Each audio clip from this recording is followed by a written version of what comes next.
হেক্সা মিশনের ব্রাজিলের প্রথম বাধা শক্তিশালী মরক্কো। সবশেষ ম্যাচে সবাইকে চমকে দিয়ে মরক্কো হারিয়ে দিয়েছিল 5 বারের বিশ্ব চ্যাম্পিয়নদের। নেইমারকে ছাড়াই মাঠে নামছে ভিনিসিয়াসরা।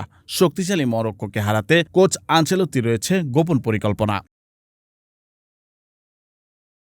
আক্রমণ ভাগে ব্রাজিলের রয়েছে সবচেয়ে শক্তিশালী ফরওয়ার্ড লাইন। বার্সাকে লিগ শিরোপা জিতিয়ে দারুণ ফর্মে রয়েছেন রাফিনহা।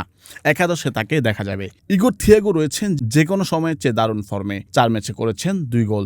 নেইমার না থাকায় দলের সবচেয়ে ভরসার নাম ভিনিসিয়াস জুনিয়র। পানামার বিপক্ষে করেছেন দারুণ 1 গোল। শুরুর একাদশে ম্যানিউতে দুর্দান্ত খেলা ম্যাথিউস কুনহাকে দেখা যেতে পারে। 19 বছর বয়সী এনরিক খেলতে পারেন পরের হাফ টাইমে। মিডফিল্ডে ব্রাজিলের শক্তি ক্যাসেমেরো, ব্রুনো গুইমারেস আর লুকাস পাকুয়েতা। আনচেলত্তির দলে লুকাস পাকুয়েতা সম্ভবত 10 নম্বর পজিশনে অ্যাটাকিং মিডফিল্ডার হিসেবে খেলা শুরু করতে পারেন। প্রস্তুতি ম্যাচে দুর্দান্ত খেলেছেন এই মিডফিল্ডার।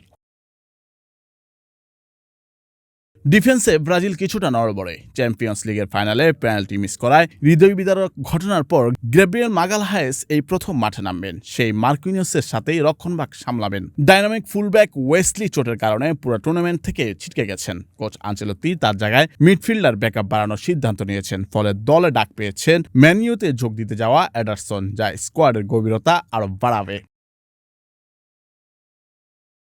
সবশেষ গোলকিপার হিসেবে থাকবেন এলিসন বেকার। ইনজুরি কাটিয়ে দলকে দারুণ কিছু দেওয়ার অপেক্ষায়। নুল আফসার, বৈশাখী সংবাদ।